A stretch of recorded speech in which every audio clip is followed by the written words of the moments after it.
অপতথ্য বা তথ্যের বিকৃতি গোটা দেশকে অস্থিতিশীল করে ফেলতে পারে, মানুষে মানুষে তৈরি করতে পারে বিভেদ।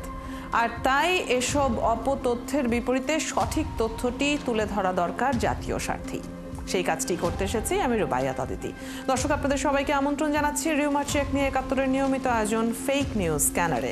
আজ আমাদের সাথে অতিথি হয়ে যুক্ত থাকছেন আইএসপিএবির সভাপতি আমিনুল হাকিম এবং ফ্যাক্ট চেকিং প্রতিষ্ঠান রিউমার স্ক্যানারের senior fact checker Tanvir Mahtab Abir. আপনাদের দুজনকেই স্বাগত জানাচ্ছি ৭১-এ। আপনাদের সাথে আলোচনায় আসব, তবে তার আগে আমরা একটু সংবাদ দেখে নিতে চাই। ১৩ জুন ইসরায়েল ইরানের গুরুত্বপূর্ণ পারমাণবিক স্থাপনা সহ বিভিন্ন স্থানে বিমান ও ক্ষেপণাস্ত্র হামলা চালালে ইরান ও ইসরায়েলের মধ্যকার সংঘাতের শুরু হয়।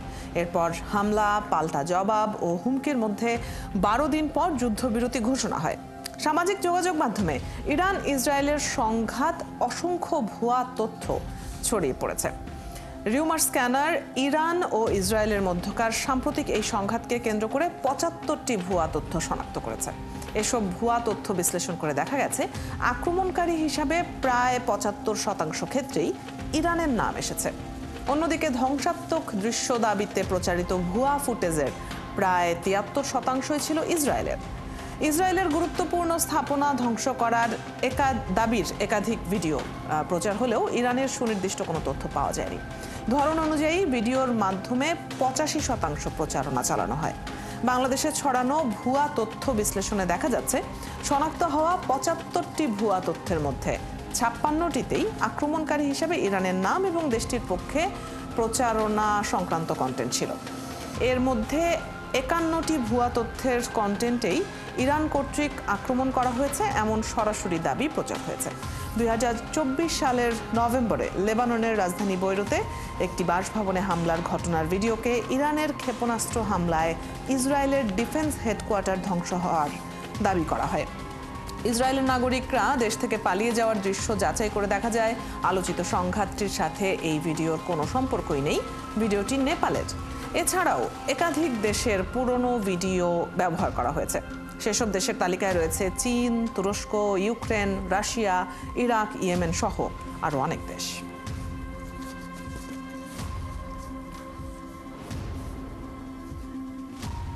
দর্শক, আগেই জানিয়েছি আজ আমার সাথে আছেন অতিথিরা, তাদের সাথে আলাপে চলে যাচ্ছি সরাসরি। তানভীর মাহতাব আবিরের কাছে আমি শুরুতে আসতে চাই। ভিন্ন দেশের পুরাতন ঘটনাকে ইরান ইসরায়েল যুদ্ধের বলে ছড়িয়ে দেওয়া হচ্ছে, আমরা যেমনটি দেখতে পাচ্ছি। ওদিকে এআই দিয়ে তো রীতিমতো গুজবের ঝড় তোলা হচ্ছে। এগুলোর পেছনে মূল উদ্দেশ্য আসলে কি? এই গুজবগুলো কেন ছড়ানো হচ্ছে? কারাই বা করছে? কি জানতে পেরেছেন? আপনাদের অনুসন্ধানে কি এসেছে? আচ্ছা, আমরা আজকেই মানে গত রাত ১২টাতে আমরা প্রকাশ করেছিলাম এই রিপোর্টটি, যে রিপোর্টটিতে আসলে দেখা যাচ্ছে একটা সামগ্রিক চিত্র, যে চিত্রটাতে আসলে একটু আশঙ্কার জিনিসই যে আমরা একপাক্ষিক বিষয়গুলো বেশি দেখছি, যেখানে বলা হচ্ছে যে ইরান ইসরায়েলের উপর ক্রমাগত আক্রমণ করছে এবং সেই সংক্রান্ত ভিডিও বা ফুটেজগুলোই বেশি বাংলাদেশের নেটিজেনরা বেশি দেখেছেন এবং মানুষ জিনিসগুলো খুব বেশি একটা দেখেননি। তো এটা আসলে বাংলাদেশিরাই ছড়ায়, তবে বাংলাদেশের একাধিক বিশেষজ্ঞের সাথে কথা বলেছি। একটা আন্তদেশীয় বিভিন্ন বিষয় কাজ করে এই বিষয়গুলোতে, যেখানে হচ্ছে ধরেন বাংলাদেশ হচ্ছে একটি মুসলিম প্রধান দেশ এবং ইসরায়েলের প্রতি একটা বিদ্বেষ সবসময় আছে বাংলাদেশিদের মধ্যে, একটা ফিলিস্তিন ইস্যুর কারণে হোক বা যে কোনো কারণেই হোক। তো সবসময় বাংলাদেশের মানুষরা চায় যে ইরান এই জায়গাটাতে আসলে একটু এগিয়ে থাকুক, যেহেতু এখানে ইসরায়েল এবং ইরানের যে সংঘাতের বিষয়টা ছিল, পরবর্তীতে যুক্তরাষ্ট্র এসে যোগ দিয়েছে। তো মানুষ আসলে যে জিনিসটা আসলে দেখতে চায় বা যে জিনিসটা দেখতে তার কাছে ভালো লাগে বা তার ফেভারে যায়, ওই বিষয়গুলো আসলে সে শেয়ার করতে চায়। তো সেটা ভুয়া তথ্য হোক বা যেটাই হোক, সে আসলে যেখানে প্রায় কোটি কোটি বার ভিউ হয়েছে এবং ভিউগুলো আমরা ওই কন্টেন্টগুলোকে আমরা বলেছি যে এটা ফেক বা এটা এই ধরনের ঘটনা, তারপরও এই ভিডিওগুলো সরেনি মানুষ এবং ওই অ্যাকাউন্টগুলো থেকে ক্রমাগত আরো ভিডিও ছড়িয়ে গিয়েছে। তার মানে এই বিষয়টা এরকম যে আমরা মানুষরা হচ্ছে যারা হচ্ছে যে জিনিসটা তাদের ফেভারে দেখতে আসলে মেইনলি এখানে কাজ করেছে। এখানে আর হচ্ছে মানুষের যে আমরা গড়ে ওঠেনি ফ্যাক্ট চেকিং বিষয়গুলো, এখনো গড়ে ওঠেনি যে ভিডিওগুলো যে আসলে পুরানো হতে পারে বা এই ঘটনা নাও হতে পারে, বা এটা যে এআই কন্টেন্ট, কারণ এআই কন্টেন্টটা খুব বেশি দিন হয়নি, যে কম। তো সেই জায়গা থেকে মানুষ আসলে যা দেখে তাই বিশ্বাস করে এবং এই জায়গাগুলো আমরা বলছি যে এটা পক্ষপাত দুষ্ট আসলে আচরণ দেখা গেছে ভুয়া তথ্যের ক্ষেত্রেও।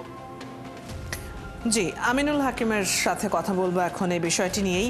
আপনি শুনছিলেন মানুষের প্রবণতা আর একটা বিষয় তো এখানে রয়েছেই, এবং প্রান্তিক অঞ্চলে ইন্টারনেট পৌঁছে যাবার সুবিধা যেমন আছে, ঝুঁকিও তৈরি হচ্ছে, সেটা তো নিশ্চিতভাবেই বলা যায়। এই পরিস্থিতি কিভাবে তাহলে নিয়ন্ত্রণে আনা সম্ভব বলে মনে করেন? ধন্যবাদ। আমি প্রথমেই মনে করি কি আমাদের ডিজিটাল লিটারেসি খুবই মিনিমাম লেভেলের, এবং আমাদের লাস্ট মাইল ইউজার যারা আছেন, লাস্ট মাইল ইউজাররা কিন্তু এখনো ইন্টারনেট মানেই যেটা আমরা বুঝি কি ইনফো এন্টারটেইনমেন্ট, তার মানে সে ফেসবুক কিংবা গুগলিং কিংবা ইউটিউব দেখা পর্যন্তই কাছে। এটাকে আমরা কিভাবে ভালোভাবে ইউজ করতে পারি কিংবা যে ইরানের, এবং আমরা যদি আমাদের প্রেক্ষাপটে আলোচনা করি যে আমরা খুব সামনের একটা রাজনৈতিক প্রেক্ষাপট আসবে কিংবা জাতীয় নির্বাচন হবে, সেই ক্ষেত্রেও আপনারা দেখবেন যে যারা আমরা নির্দিষ্ট একটা পার্টিকে সাপোর্ট করি, সে দেখা যাবে তার সেই পলিটিক্যাল পার্টিকে বিভিন্নভাবে এমফাসাইজ করার চেষ্টা করছে, বিরোধী দল তাদের বিভিন্ন কুৎসা রটাচ্ছে। তা আমাদের পক্ষ থেকে যেটা আসলে করণীয় ছিল কি অ্যাওয়ারনেস। আমি প্রথমেই বলবো অ্যাওয়ারনেস, দ্বিতীয়তেও অ্যাওয়ারনেস, তৃতীয়তেই অ্যাওয়ারনেস।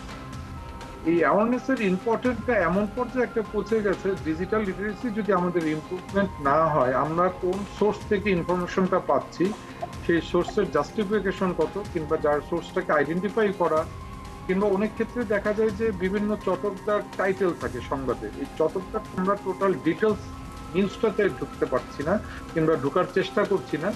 সেই শিরোনাম কিংবা টাইটেলটাকেই আমরা ব্যবহার করে সাথে সাথে ইনস্ট্যান্টলি শেয়ার করে দিচ্ছি। আমরা এর পক্ষান্তরে এটা আমার নেগেটিভ ইম্প্যাক্ট কি পড়বে সোসাইটিতে কিংবা আমার ফ্যামিলিতে নেগেটিভ ইম্প্যাক্ট কি পড়বে, সেই ধরনের আমরা কোনো ধরনেরই চিন্তা করছি না। কিংবা আসলে রাইটারটাকে, এখন তো সোশ্যাল মিডিয়ার যুগে দেখা যাচ্ছে যে সবাই আমরা প্রকাশক, যখনই মন চাচ্ছে যে কোনো একটা সংবাদ কিংবা যে কোনো একটা বিষয়ের উপর 2 লাইন লিখে আমরা সেটা শেয়ার করে ফেলছি। তা আমার রাইটারটাকে কিংবা পাবলিশারটাকে সেটা আসলে কতটুকু অথেন্টিকেটেড সোর্স থেকে এসেছে, সেটাও আমাদের আসলে এই সোর্সগুলি যাচাই করা উচিত। পরবর্তীতে কি আমরা একটা খুব মজার বিষয় দেখি যে পুরনো যেসব নিউজগুলি আসে, এই পুরনো নিউজগুলিতে দেখা যাচ্ছে যে তারিখ এবং মাসটা মেনটেন করে হয়তোবা নির্দিষ্ট একটা বছরে আবার নতুন করে এটা সার্কুলেট করে এবং জনমনে একটা বিভ্রান্তি সৃষ্টি করে। এই বিভ্রান্তি ওই আবারও একই, যে আমরা ডিটেলস নিউজটার ভিতরে আমরা যেতে চাই না, বিস্তারিত যে নিউজটা পড়বো কিংবা আমরা যেভাবে সোর্স বিভিন্নভাবে টালি করার চেষ্টা করি কিংবা ক্রস চেক করার চেষ্টা করি, অন্য কোনো সোর্স থেকে সেই সংবাদটা একটু মিলিয়ে দেখার চেষ্টা করি, সেটাও করা হয় না। আমি যতগুলি পয়েন্টই আসলে বললাম, এটা ডিজিটাল লিটারেসি ইমপ্রুভমেন্ট ছাড়া এটা আসলে কোনোভাবেই এটা আসলে আমাদের পক্ষে এখন আর সম্ভব।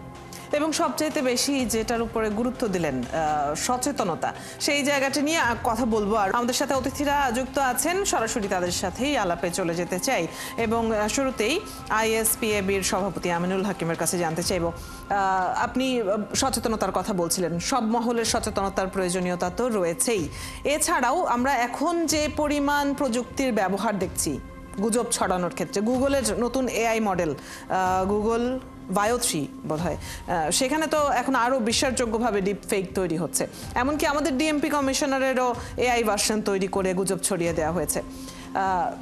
সব মহলের সচেতনতার পাশাপাশি সরকার এবং ব্যক্তি পর্যায়ে কি ধরনের উদ্যোগ নেওয়া উচিত, কি মনে করেন? ফলস নিউজ কিংবা এটাকে আমরা কি বলবো, যে তথ্য দূষণের কথা যদি আমি বলি, এটার বিরুদ্ধে লড়াইটা কিন্তু অনেক বড়, এবং এখানে সবচেয়ে বড় লড়াইয়ে গণমাধ্যম যে প্রতিষ্ঠানগুলি আছে, আমাদের নিউজ পেপার, টিভি এবং প্রিন্ট মিডিয়া, এই গণমাধ্যম প্রতিষ্ঠান, জার্নালিস্ট এবং বিভিন্ন এনজিও এটা নিয়ে কাজ করছে, মাতব ভাইয়ের মতন প্রতিষ্ঠান, ফ্যাক্ট চেকার যারা আছেন, ফ্যাক্ট চেকার, এবং ডেফিনেটলি ইন্টারনেট কোম্পানি এবং আমাদের রেগুলেটরি অথরিটি যারা আছে, এই সকল সংস্থাকে নিয়ে একটা অংশীদারিত্বের মূল্য কিংবা গুরুত্ব সম্পর্কে একটা প্ল্যাটফর্ম তৈরি করা দরকার। আর নাহলে এখন এটা যেই পরিমাণ যেই স্টেজে উঠে যাবে কিংবা আমরা যেই লেভেলের কথা চিন্তা ভাবনা করছি, এআই, বিশেষ করে এআই আসার পরে এটা আসলে regulatory, internet company, NGO company, fact checker company এবং বিশেষ করে গণমাধ্যম যে প্রতিষ্ঠানগুলি আছে, সবাইকে নিয়ে একটা আসলে প্ল্যাটফর্ম করা দরকার। এবং সেই সাথে আমি একটু অ্যাড করতে চাই, সেটা হচ্ছে গিয়ে এই প্রযুক্তি আসার পরে কিংবা কোনো ইনফরমেশন কিংবা কোনো ছবি, বিশেষ করে ভিডিও এখন খুব বেশি দ্রুত ভাইরাল হচ্ছে। ইউজার যারা আছে, লাস্ট মাইল ইউজারদেরকেও আসলে সেইভাবে অ্যাওয়ারনেস গুলি নিয়ে আসা দরকার যে ভিডিও কিংবা স্টিল পিকচার আমরা কিভাবে যাচাই করতে পারি, কিংবা কোন কোন সাইট কিংবা কোন কোন মেথড ইউজ করলে, উদাহরণস্বরূপ বলা যেতে পারে যে গুগল রিভার্স ইমেজ সার্চের যে অপশনটা আছে, কিংবা ভিডিও রিভার্স করেও আমরা অনেক সময় সোর্সটা অথেন্টিকেটেড কিনা, কিংবা কতদিন আগের, কিংবা ভিডিওটা কোন কোন সফটওয়্যার দিয়ে আমরা আসলে চেক করতে পারি, কোন কোন সাইটের ফ্যাক্ট চেকিং সাইটগুলি আছে, কোথা থেকে আমরা নিউজগুলির অথেন্টিকেশন ভ্যালিডেট করে নিব, এইগুলো বিষয়ে আসলে গণমাধ্যমকে আরো বেশি অগ্রণী ভূমিকা পালন করতে হবে। এবং সেই সাথে ইন্টারনেট কোম্পানি যারা আছে, বিশেষ করে মোবাইল ইন্টারনেট এবং যারা আমরা ফিক্সড ব্রডব্যান্ডের সাথে জড়িত আছি, আমাদের এবং গণমাধ্যম কর্মী প্রতিষ্ঠানগুলোর মুখ্য ভূমিকা পালন করতে হবে। তানভীর মাহতাব আবিরের কাছে যদি এবারে আসি, আপনি বলছিলেন এই যে ইরান ইসরায়েল নিয়ে যে গুজব ছড়িয়েছে সেটার একটা পরিসংখ্যান গতকালই আপনারা প্রকাশ করেছেন। সাধারণত পরিসংখ্যানের সাথে সাথে আপনারা তো কিছু সুপারিশও দিয়ে থাকেন, তো যে পরিসংখ্যানগুলো দিলেন সেখানে আপনাদের সুপারিশগুলো কি কি? আচ্ছা, আমরা আসলে এবার পরিসংখ্যানের ক্ষেত্রে আমরা বিশেষজ্ঞদের মত নিয়েছি। আমি চট্টগ্রাম বিশ্ববিদ্যালয়ের একজন সাংবাদিকতা বিভাগের শিক্ষকের সাথে কথা বলেছিলাম। তিনি যেটা বলছেন যে এই যে একপাক্ষিক আমরা যে সংঘাতটা দেখলাম, এটা একপাক্ষিক যে প্রচারণা, এটার ক্ষেত্রে উনি কিছু আশঙ্কার কথা আমাদেরকে জানিয়েছেন। যেটা হচ্ছে ধরেন এই জিনিসগুলো কিন্তু সুদূর প্রসারী প্রভাব আছে, কারণ মানুষ একপাক্ষিক বিষয়গুলো দেখার কারণে ইসরায়েল যে ইরানের যে ক্ষতিগুলো করেছে, কারণ ইরানে কিন্তু প্রায় 6 শতাধিক মানুষ মারা গিয়েছে, সেই তুলনায় ইসরায়েলে মারা গিয়েছে যতটুকু জানা যাচ্ছে যে 28 জনের মতো। তো সে কিন্তু দেখানো হচ্ছে যে ইসরায়েলের ক্ষয়ক্ষতি অনেক, কিন্তু ইরানের যে প্রচুর ক্ষয়ক্ষতি হয়েছে এটা কিন্তু মানুষ জানছে না। তো এই না জানার ফলে মানুষ ভবিষ্যতে যখন এই বিষয়গুলো নিয়ে আলোচনা করবে, এই সংঘাত নিয়ে আলোচনা করবে, তখন মানুষের ভিতরে একটা ইনফরমেশন গ্যাপ থেকে যাবে, যেটা আসলে আমাদের বাংলাদেশের কনটেক্সটে, বাংলাদেশের প্রেক্ষাপটে যে সামনের দিনগুলো যে ঘটনাগুলো হবে সেগুলোর ক্ষেত্রে এই ধরনের ঘটনাগুলো হতে পারে। ধরেন হচ্ছে বাংলাদেশে যদি কোনো ধরনের নির্বাচন আসতেছে, যে নির্বাচনে অনেক ধরনের অপতথ্য ছড়াবে, তো এটাও এই এক সাইডেড যে প্রচারণা, এটারও একটা প্রভাব থাকতে পারে বলে আমরা আশঙ্কা করছি।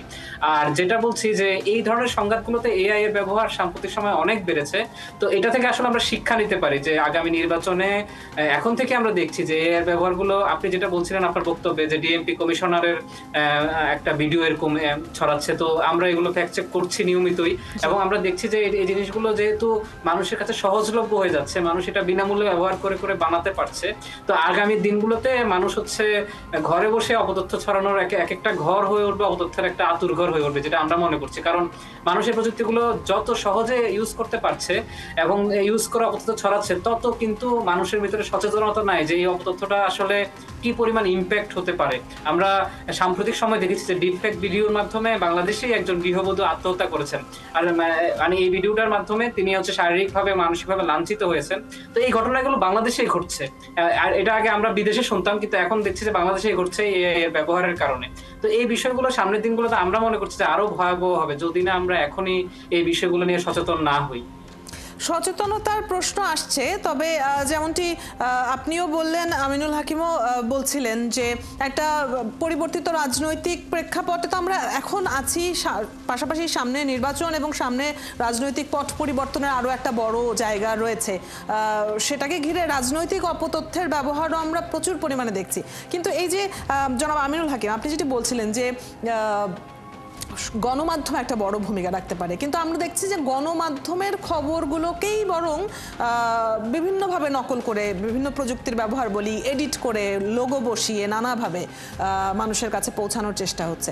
তো মানুষ যখন দেখবে একটা মেইন স্ট্রিম গণমাধ্যম এই কথাটা বলছে, তখন তো মানুষ বিশ্বাস করবে বরং উল্টো, অথচ সেটা নকল করে বানানো। তাহলে কি সমাধানের পথটা কোনোভাবেই সহজ হবে গণমাধ্যমের জন্যেও? সেই ক্ষেত্রে গণমাধ্যমকে আরেকটু স্মার্ট হতে হবে, যে আপনার সোশ্যাল মিডিয়াতে আপনারা যে ফ্যান ফলোয়ারের জন্য যে পেজটা মেনটেন করেন, সেটা ডেফিনেটলি একটা ভেরিফাইড পেজ হতে হবে। ভেরিফাইড পেজ আপনি বিভিন্নভাবে পেইড সার্ভিসও আছে, কিংবা আপনার ভ্যালিডেশন করেও আপনি ভেরিফাইড করে নিতে পারেন। আপনার ভেরিফাইড পেজ যখন হবে, প্রথম ধাপে কিংবা ফার্স্ট ইনিশিয়েটিভ স্টেজে কিন্তু আমরা এটা বন্ধ করতে পারি যে আচ্ছা আমার এটা 71 টিভি ভেরিফাইড পেজ থেকে কি সোর্সটা ব্রডকাস্ট হচ্ছে কিনা। আচ্ছা, সেই সাথে গণমাধ্যম থেকেও আমাদেরকে অ্যাওয়ার করে দিতে হবে যে 71 মিডিয়া হাউসের কোনো নিউজ যদি আসে আপনারা একটু চেক করে নেন যে এটা আমাদের নির্দিষ্ট ভেরিফাইড পেজ থেকে পাবলিশড হচ্ছে কিনা। জি, অ্যাওয়ারনেসও আসবে, সেই সাথে সাথে আমাদের বিভিন্ন টেকনোলজি কিংবা বিভিন্ন অ্যাপস আমরা যেগুলো ব্যবহার করছি আমাদের লাইফস্টাইলের সাথে বিভিন্ন ফিউচার এই সিকিউরিটি কিংবা ফ্যাক্ট চেকিং এর জন্য বিভিন্ন ফিচারও কিন্তু ওনারা এনাবেল করেছে। সেই অপশনগুলি জানতে হবে এবং ব্যবহারও করতে হবে। অসংখ্য ধন্যবাদ দুজনকেই, ধন্যবাদ জানাচ্ছি আমাদের সাথে আজকে যুক্ত হবার জন্য এবং এই আলোচনায় অংশগ্রহণ করবার জন্য।